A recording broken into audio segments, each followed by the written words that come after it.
Combinación clave. Empieza tu día con toda la energía natural de Marley Coffee, un café de grano orgánico molido al instante con leche descremada. Prueba el sabor de Marley Coffee en sus 12 exquisitas y variadas mezclas que te esperan para recargar tu día. Con Marley Coffee disfruta tu día con toda la onda. Si detectas algún foco de incendio en las laderas de Parque Met, llama de inmediato al 1466 desde tu celular para dar aviso e indicar el sector de referencia de la emergencia. Más información en parquemet.cl y en redes sociales @parquemetmimbu. Como todas las semanas regalamos un libro en el día de hoy. Penguin Random House junto a Radio La Clave te invitan a concursar por los mejores libros que te presentamos semana a semana acá en Combinación Clave. Para participar solo debes seguir y mencionar a Penguin Libros CL arroba Penguin Libros CL y arroba Radio La Clave en Twitter y contarnos por qué quieres ganar el libro que estamos sorteando. Descubre más títulos en www.penguinlibros.cl. El libro de hoy amenaza con ser realmente extraordinario. Se titula La mujer que sabe guardar secretos. Es de Elena Vavilova.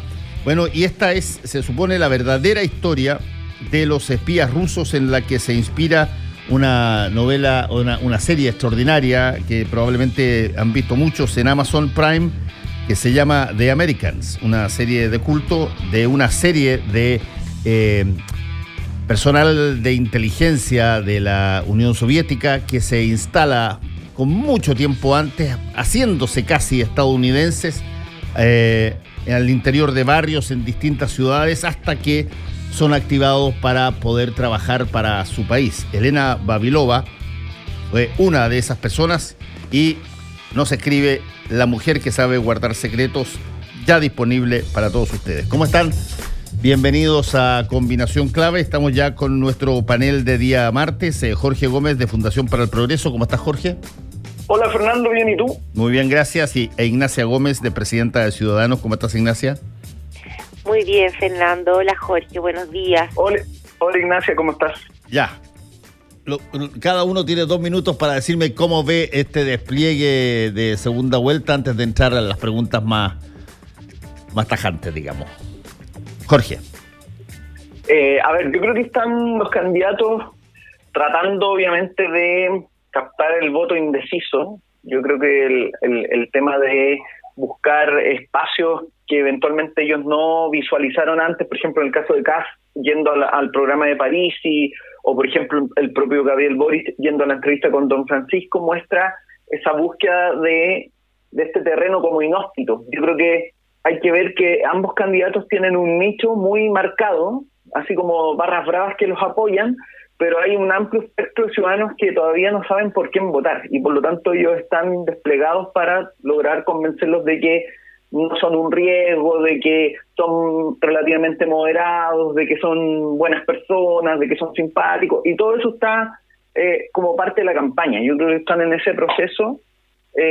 Y bueno, está el desafío de convencer a las personas que eventualmente todavía no se deciden, y ese yo creo que va a ser el trabajo de estas pocas semanas que quedan ya. Ignacia, ¿tú cómo has visto el despliegue de los candidatos? Mira, yo quiero destacar el despliegue que ha tenido Gabriel Boric, porque este trabajo territorial en regiones, al menos lo que uno puede mirar es que está generando como mucha mística, mucha adhesión, y eso es bastante destacable porque las personas que de alguna manera quizás lo veían como más atrincherado en un espacio más radical, lo han visto como desplegarse, lo han visto tratando de hablar de lo que uno, no sé, en el caso de nosotros como ciudadanos que siempre queríamos escuchar, como esto de la palabra acuerdos, de la palabra de llegar a consensos, etcétera, y se ha visto bastante en esa candidatura, una candidatura muy joven, con harta esperanza, con hartos colores, con harta mística. Yo creo que ha hecho un buen trabajo y un buen despliegue Gabriel en esta segunda vuelta. Y con respecto a Kast, creo que esto del viaje a Estados Unidos, como que no sé si le jugó finalmente muy bien a favor, como que no se entendió muy bien. lo he visto como un poco más complicado. Ahora, claro, cambió el programa, pero los cambios del programa también visualizan que un programa original tenía aspectos que eran súper cuestionables con lo que es la institucionalidad democrática, etcétera. Entonces he visto como mejor, así sinceramente, mejor la campaña de Gabriel en esta segunda vuelta que la de José Antonio Castro. Es interesante cómo se van a buscar votos hoy por hoy. Claro, tú tienes que salir a la antigua, caminando territorios, en fin, todas las... Pero, mal que mal, uno tiene que asumir que la mitad de la población no encontró que la elección era lo suficientemente importante como para ir a votar. Y eso es algo que debiera hacernos pensar. No sé si es que en la segunda vuelta, después del resultado que surgió con dos personas de polos ideológicos muy distintos, eso vaya a cambiar, pero no cabe la menor duda que ya hace tiempo, por lo menos a la mitad de las personas que tienen derecho a voto, pareciera no importarles demasiado quién ganara o quién de alguna manera resultara presidente o presidenta de la República, porque simplemente no van a votar. Mira, Fernando, con respecto a eso, a mí me tocó ser candidata. Yo fui candidata a diputada por el Distrito 11 y estuve mucho en terreno y bueno, y me ha tocado como presidente ciudadano estar muy en terreno durante estos últimos años. Y lo que tú dices es realmente cierto. Yo creo que el principal problema que tenemos, uno ve en los territorios cómo hay un discurso antipolítica brutal. Es un discurso como de desafección de los políticos, de desconexión, de en verdad ya no creo, de una falta de una pérdida de confianza muy grande. Y a mí me tocaba, por ejemplo, cuando hacíamos campaña por nuestra candidata, que era Yasna Proboste, efectivamente ella causaba mucho menos rechazo, pero cuando uno decía podría votar por ella, sí, en realidad por ella podría votar, pero ¿va a ir a votar? No sé. Y me tocaba mucho escuchar ese, no sé, ya en realidad no quiero votar. Y yo creo que tú aciertas, Fernando, era un problema que hoy día tenemos, sobre todo los que estamos tratando de desempeñarnos en política, de cómo generar una política que nuevamente se conecte con la ciudadanía y se rompa esta desconexión que existe y esta falta de confianza de los ciudadanos hoy día. Sí, Jorge, ¿tú cómo ves esa paradoja de que parece que mucha gente está alborotada por esto y parece que estuviera muy entusiasmada por sus candidatos, pero a la hora de la hora, la mitad del país que puede votar no vota? Mira, por lo menos uno lo ve en conversaciones y lo que ve es que hay mucha gente que no tiene claro por quién votar. Hay como un dilema. Yo creo que también eso ha contribuido un poco la perspectiva que de ambos lados se pone respecto a los otros candidatos. Entonces, mucha gente finalmente no sabe por quién votar y eventualmente, incluso yo he leído columnas de personas que tienen una cierta figuración donde plantean que la eventualidad del voto nulo es una opción. Y yo en ese sentido tampoco la cuestiono, porque cuando se te pone una radicalidad muy fuerte, es muy probable que muchas personas prefieran la abstención. Entonces acá también va a estar este factor. Y yo creo que también se produce algo que es bien importante, que lo menciona Ignacia, que tiene que ver con que finalmente hoy día vemos que los candidatos que triunfaron fueron los candidatos que eran de los polos extremos. Entonces, de alguna forma lo que va sucediendo es que también los candidatos se van acercando a las posturas moderadas, se van, por ejemplo, acercando a los partidos. Por ejemplo, José Antonio Cast ya tiene el apoyo de la UDI, RN, Bópoli, y Gabriel Boric de la exconcertación. Entonces, increíblemente, los candidatos que estaban en los polos, que eran críticos de la concertación o de los partidos de la derecha como tradicional, entre comillas, hoy día están con ese apoyo, y por lo tanto para muchos votantes que eventualmente estaban o eran críticos de estos partidos más tradicionales, hoy día parece ser que los candidatos vuelven como a ese nicho. Entonces se produce, yo creo, una contradicción tanto para los candidatos como también para los votantes mismos. Entonces dilucidar qué es lo que va a pasar, yo creo que se hace bien complejo. Incluso ayer salió una encuesta sobre el tema de los jóvenes, cómo ellos ven el tema del futuro en Chile, las reformas, y que los jóvenes quieren reformas ordenadas, quieren reformas, pero también quieren un mercado abierto, etcétera. Entonces uno va viendo que de alguna u otra forma el votante en general no quiere voltear la mesa completa, quieren cambios, pero dentro de un marco de institucionalidad, un cierto ordenamiento. Entonces ahí entra el punto de que si al votante se le ponen estos dos candidatos y se le muestran como extremos, es decir, si tú voy a hacer la analogía, pero obviamente para que se entienda la visualización de lo extremo, si te dicen entre quién elige, entre Stalin o Hitler, para una persona relativamente moderada, eso no hay opción de elección, es como no puedo elegir. Entonces yo creo que esa es una complicación que un número importante de personas está teniendo y no hay una definición muy clara, y los candidatos yo creo que eso lo entienden y por eso están jugando en otras dimensiones. Sí, bueno, una cosa es ese despliegue territorial y la paradoja de alguna forma de que parece que estuviera muy convulsionado el país, pero si es que todo es como han sido las otras elecciones, probablemente la mitad de los votantes que están habilitados para hacerlo no van a ir a votar. Pero otra cosa es lo que empiezan a proponer los candidatos. Este es un proceso de esos procesos bien curiosos en términos políticos, donde lo que los candidatos aseguran en su primera vuelta que quieren hacer, en la segunda vuelta están dispuestas a bajarlo, pero más rápido que nada. Lo que de alguna manera transmiten, no sé si transmite un adecuado mensaje de cuáles son las convicciones de los candidatos, pero en todo caso hay mucho cambio en los programas. De hecho, hoy día sale el programa, ya salió ya en la mañana a las 8:30, el programa de José Antonio Kast. Creo que también sale el nuevo programa de Gabriel Boric hoy día. Y bueno, lo más probable es que haya muchas cosas que no estaban ahí y que personas que querían hacer zanjas ya crean que no es conveniente, personas que querían eliminar ministerios ya crean que no, personas que habían puesto una posibilidad de conseguir un PIB económico bien alto, ahora lo bajaron, en fin. ¿Qué tanto se estira el elástico para que la gente crea que ahí hay verdaderamente convicción o solamente están pidiendo, haciendo este tipo de cosas para conseguir su voto y una vez que lleguen a la presidencia, bueno, cada cual haga lo que quiera, digamos? Sí, es bien paradójico, Fernando.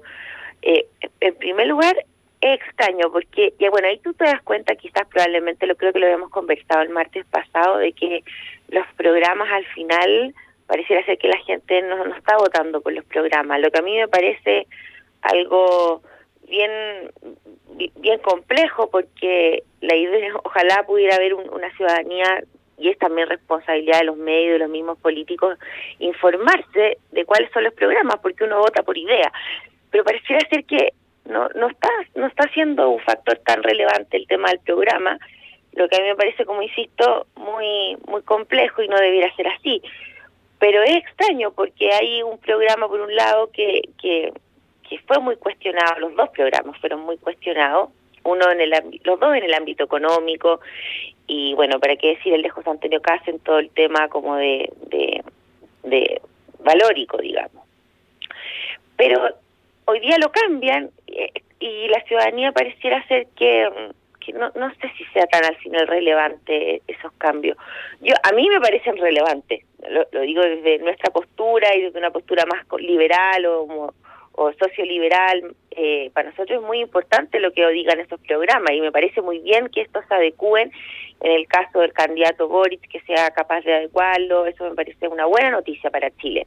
Pero me llama la atención esto de que las personas pareciera ser como no tan importante, que ahora van a votar por uno o por otro, votaron por esos mismos candidatos que hoy día están cambiando el programa. No sé, es bien extraño. Jorge.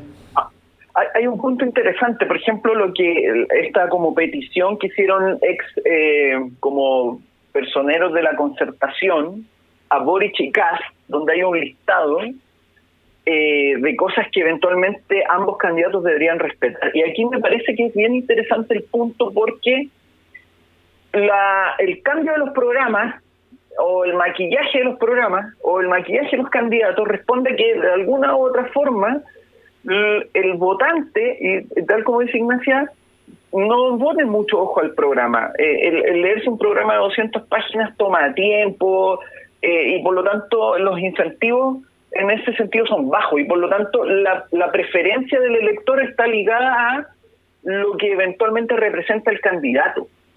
Y yo creo que ahí pasa que ambos candidatos en su naturaleza en sí les cuesta llegar a votantes que eventualmente no tienen posturas muy marcadas. Entonces, ¿qué es lo que sucede? Y yo creo que la petición de la concertación marca un poco ese indicio, es que cómo ellos se muestran de alguna u otra forma distintos a esa figuración que tienen como extremo. Entonces, yo ahí me explico en el fondo el tema del programa, porque el adecuar el programa es parte de ese proceso como de, no sé si decir, blanqueamiento, sí, maquillaje, sí, Jorge, pero el candidato tiene que perfilarse de otra forma. Sí, Jorge. Y esa ¿Cómo? Sí, Jorge, déjame a preguntarte una cosa sobre ese punto que estás tocando. Ahora, yo solo entiendo lo que estás diciendo, me parece incluso hasta que puede ser correcto, pero si es que simultáneamente muchos partidos dicen, mira, nosotros vamos a votar por Kast, pero no vamos a formar parte, o por Boric y Kast, pero no vamos a formar parte de su gobierno, no vamos a entrar a los ministerios. ¿Cómo garantiza que lo que parecía tan importante, que eran los cambios en el programa, se lleven a cabo y se materialicen si es que tú no vas a ser parte de esa coalición de gobierno? La razón meridiana de por qué los partidos se acuerdan coaliciones y pasan a gobernar es porque ellos sienten que no solamente están de acuerdo con las cosas, pero además tienen que ser protagonistas para que justamente no se vayan a dejar de lado. Esa es la razón meridiana de por qué uno entra en segunda vuelta a ser parte de un gobierno, es para materializar aquello que se ha acordado. Claro, lo que pasa es que yo creo que acá, por ejemplo, esta declaración de los dirigentes de la concertación, los exdirigentes, refleja un poco el tema de con qué candidato tú te vas. Porque de alguna forma uno u otro candidato tiene temas que eventualmente te pueden generar conflicto. Entonces, ahí se ve reflejado eso, y yo creo que la petición refleja muy bien la desconfianza que eventualmente puede generar Boric o Kast para un votante no ideologizado, si queremos decirlo así, o no más partisano. Entonces, a eso voy yo con el tema de cómo las figuras, las personas de los candidatos no logran ampliar el espectro y por lo tanto tienen que modificar los programas para poder generar esa sensación. Y además se produce, por ejemplo, esta petición donde a ambos se les pide, mire, garanticen esto, por favor, porque cualquiera de los dos se puede ir en desmadre. Entonces a mí me parece que eso es llamativo, eso es un dato que no es menor en ese sentido. Ya, me parece. ¿Tú, Ignacia? Sí, pienso que claro, lo lógico hubiera sido que cada sector espere negociar con el candidato para darle su apoyo, y eso implicara un cambio en el programa y eventualmente una incorporación a, no sé si completamente al gobierno, pero tener alguna participación. Yo creo que ese hubiese sido un proceso a lo mejor más lógico. Pero acá no se ha dado esto, porque como que la centroizquierda como que consideró que el otro candidato era muy mal, ¿cómo se dice? El mal menor, pero muy por sobre el candidato de su sector, y a la centroderecha le pasó lo mismo. Entonces como que no se entró en esa lógica de negociación y de poder adaptar los programas, que hubiese sido quizás lo mejor para el país, que en el fondo un sector entregue su apoyo, pero se asegure de que ciertas cosas van a cambiar o se van a adecuar, o algunas propuestas se van a acoger. Pero aquí no ha habido eso, entonces lo más probable es que cada uno sea por lo menos en la centroizquierda, sean más oposición, por lo menos la DC lo ha dicho así. Sí.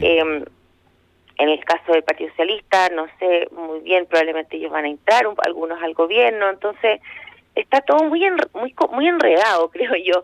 Es un escenario, como bien se decía antes de la elección, como muy líquido, muy cambiante, y yo creo que también obedece a una parte de una historia de nuestro país que también se ha repetido. Cuando hay estallidos sociales, generalmente se redibujan los mapas políticos, y todos estos escenarios y todas estas luces de que las cosas no están ocurriendo como lógicamente ocurren, te da cuenta al final de un escenario muy cambiante. Yo creo que eso es lo que está pasando en Chile. Se está redibujando un poco el mapa político, están cambiando las coaliciones, y es un proceso en desarrollo, creo yo.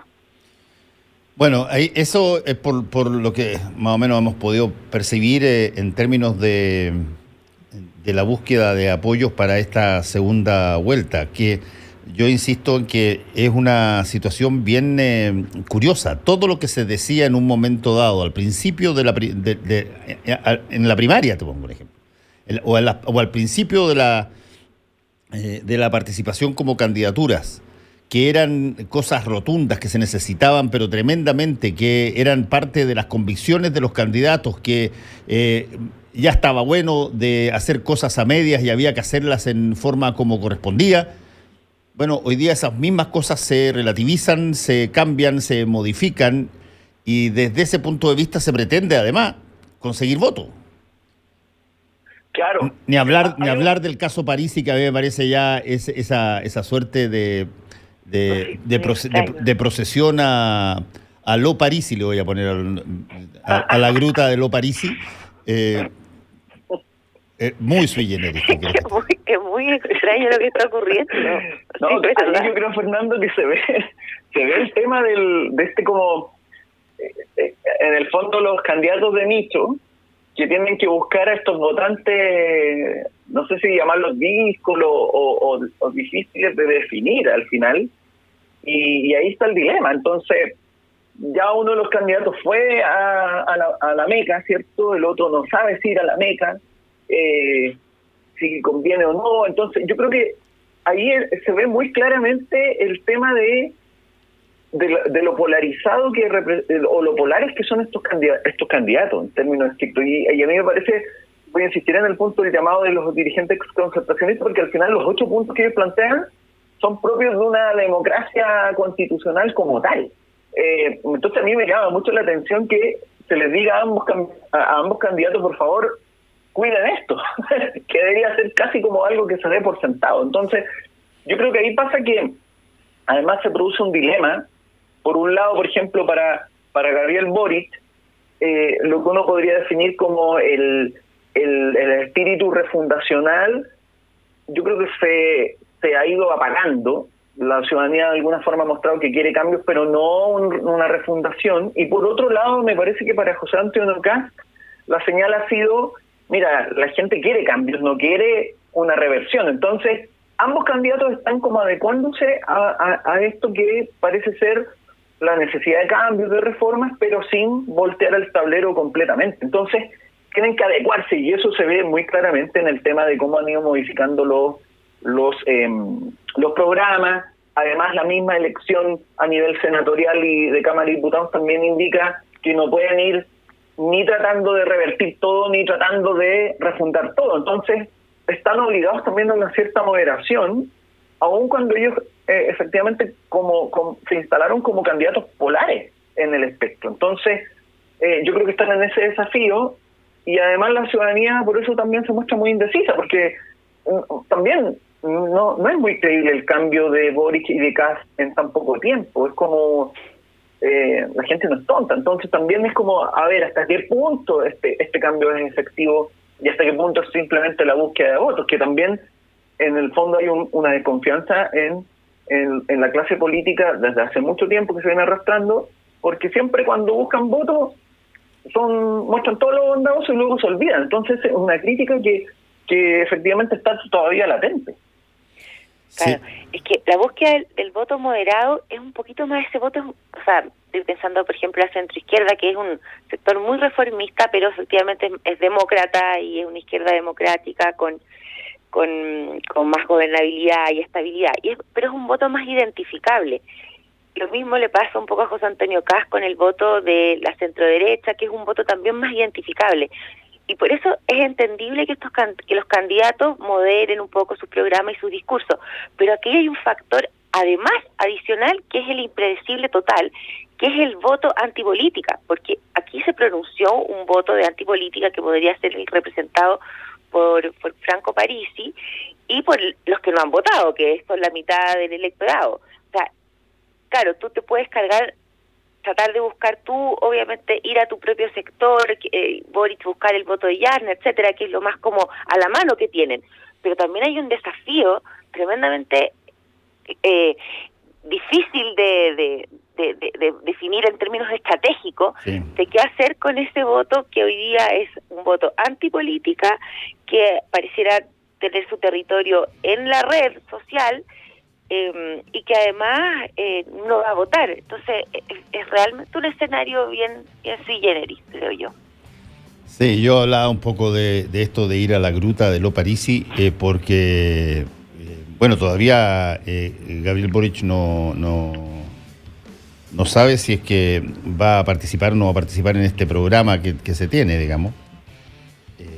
Ya lo hizo José Antonio Kast, que también fue a buscar el apoyo, por cierto, pero puso un par de puntos sobre las IES respecto de la situación en términos de pensión alimenticia de Parisi. Pero Yo no lo vi. ¿Cómo estuvo? ¿Lo vieron? no, yo lo vi. Bueno, se notaba que estaba buscando apoyos, eso es indudable, y me imagino que se va a notar si es que Gabriel Boric quiere ir también. Pero sí habló de que si es que tenía, bueno, quizás entonces José Antonio no sabía de que ya había la justicia hace rato ya determinado que había un pago y que había un monto y que tenía que pagarse, pero él dijo que si es que eso ocurría, que ya ocurrió, tenía que hacerlo. Después como que relativizó un poco en su primera declaración post reunión, pero el tema es lo suficientemente sensible, digamos. Yo no sé si es que le conviene o no le conviene, por ejemplo, a una persona como Gabriel Boric ir a juntarse con alguien que probablemente fuera de degollar un panda. Lo más grave que la gente debe sentir que puede hacer una persona es no pagar la pensión alimenticia de sus hijos. Así claro, que ahí está el dilema. Ahí está el dilema. Además, tiene que buscar el voto, pero también se espera como una cierta coherencia con un discurso.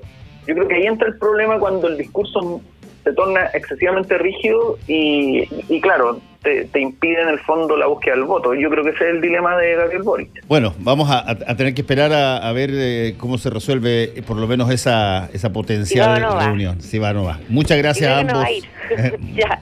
Que les vaya muy bien. Chao. Cuídense, que también. Fernando Paulsen y nuestros panelistas e invitados son una combinación